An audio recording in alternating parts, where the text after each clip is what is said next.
L'ortie est une plante dioïque.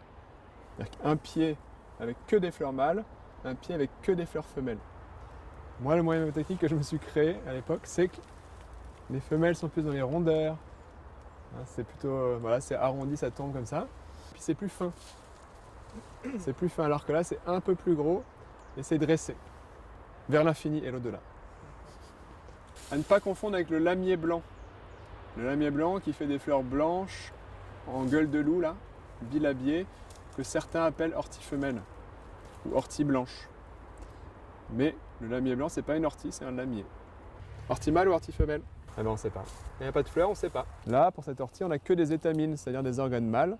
Et là, on n'a que des pistils, des organes femelles. Si vous voulez des graines, parce que les graines d'ortie se mangent, il faudra privilégier les endroits où il y a des orties femelles. Parce que c'est les fleurs femelles qui vont donner les fruits et les graines. Bientôt, quand les fleurs seront terminées, ce sera le moment optimal pour récupérer les racines. Parce que vous vous rappelez, l'ortie, elle fait des rhizomes. Des rhizomes sont des tiges souterraines. Donc quand la graine germe, hop, il y a des petites racines qui se font. Et ensuite la tige qui trace sous le sol. Et de cette tige souterraine partent des tiges dressées. Donc une ortie, un pied, une maison, va donner beaucoup de tiges dressées, donc d'ortie mâle ou d'ortie femelle. Pour récupérer les parties souterraines, on attend que les plantes aient terminé leur cycle. Si elles sont en train de faire leurs fleurs, leurs fruits, leurs graines, elles puisent un peu dans les parties souterraines. Quand elles ont terminé, c'est comme si tout allait se concentrer dans les racines. Les racines sont utilisées pour les problèmes de prostate. Les débuts d'hypertrophie de la prostate avec les débuts des symptômes qui sont liés. Donc problème à uriner, problème à avoir des érections, envie d'uriner fréquente, ce qui peut entraîner sur le long terme des problèmes plus graves comme des infections, etc. La prévention, ça va être des décoctions de parties souterraines d'ortie. Pourquoi décoction? Parce que c'est coriace. Quand c'est coriace, on fait bouillir à couvert, on laisse refroidir, on boit des petites tasses comme ça régulièrement. Vous pouvez aussi faire des macérations alcooliques, c'est-à-dire des teintures ou des alcoolatures, c'est-à-dire macérer les parties souterraines dans de l'alcool, le minimum 55 degrés si la racine est fraîche. Vous coupez des petits morceaux, vous mettez ça dans un bocal, vous avez pesé, vous avez 100 grammes, disons pour simplifier, vous mettez 200 grammes de rhum à 55 degrés, vous remuez tous les 2 jours, pendant 3 semaines, vous filtrez, vous avez une alcoolature de parties souterraines d'ortie. Et vous pouvez le faire aussi avec les parties souterraines séchées. Quand c'est sec, on appelle ça une teinture officinale et on met pour 100 grammes, 500 grammes de vodka. Au bout de 3 semaines, 1 mois, on a remué tous les 2 jours, on filtre, on a notre petit flacon, on est content et on prend quelques gouttes diluées dans l'eau. Ah, c'est pas fini. Propriété médicinale de l'ortie. Très connue pour soigner les problèmes ostéo-articulaires. C'est à la fois anti-inflammatoire et diurétique. Comme le frêne. Donc on peut faire un mélange. On peut faire ortie-frêne si on a ces problèmes-là. Là, si vous venez avec votre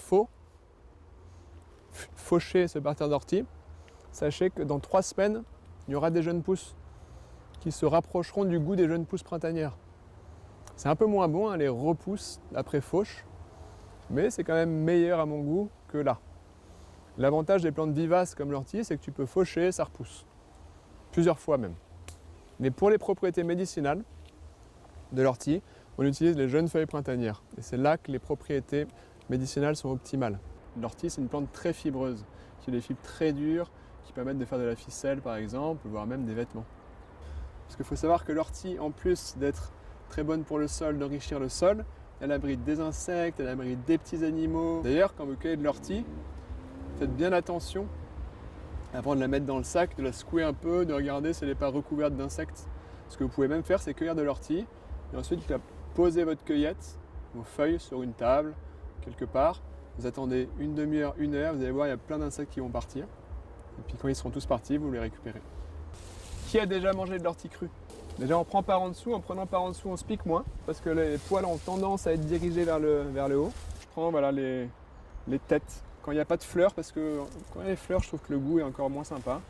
Et c'est la partie la plus tendre et la plus délicate au goût. L'avantage quand on prend les têtes, c'est qu'on n'a pas un deuxième travail à faire chez soi. On peut même manger la tige qui est très tendre. On mange tout en fait. Si vous preniez une plus grande partie de la tige, chez soi il faudrait enlever les feuilles. parce que la tige, elle va être fibreuse plus basse. Donc là, vous allez goûter, mais si vous aimez le poisson, si vous aimez les goûts un peu poisseux, un peu amers, vous allez peut-être adorer. D'ailleurs, on peut faire... Aïe! Je me suis piqué. Bon, là, je peux me piquer les doigts. Par contre, je ne me piquerai pas la bouche en faisant ça. Là, je fais la petite boulette. Voilà, je la roule entre les doigts. La garantie, ça pique plus. La preuve, ça pique pas. Alors, petite amertume. Légèrement poisseux, mais ça va. Plus c'est vieux en général et plus c'est poisseux. D'ailleurs, on peut faire des recettes pour donner un peu le goût de poisson. Des brandades d'ortie à la place de la morue. Ça va jusqu'à 40% de protéines du pois sec. Tu cueilles de l'ortie, tu la fais sécher, disons que tu as 100 grammes. Ces 100 grammes, tu as 40 grammes, jusqu'à 40 grammes au printemps de protéines. Protéines équilibrées, de qualité équivalente aux produits animaux. En termes de nutriments, il y a tout. Tous les minéraux, ou presque, tous les oligo-éléments, ou presque, provitamine A, vitamine B, vitamine E, vitamine C, protéines, on a dit, un peu de lipides dans les graines surtout, et de l'amidon dans les racines, très riche en fer, donc anti-anémiante. Et le fait qu'il y ait beaucoup de vitamine C, ça aide à assimiler le fer. Et la vitamine C, c'est aussi intéressant pour que l'organisme fonctionne mieux, que le système immunitaire fonctionne mieux. Donc retenez qu'au printemps, entre vraiment les toutes jeunes pousses de printemps et les pousses avancées de fin de printemps, début d'été, le goût n'a rien à voir et que l'ortie toute jeune est bien meilleure. Elle rappelle, c'est aromatique, petit coup de haricots verts, c'est juste super bon quand c'est jeune. Je vous invite à goûter.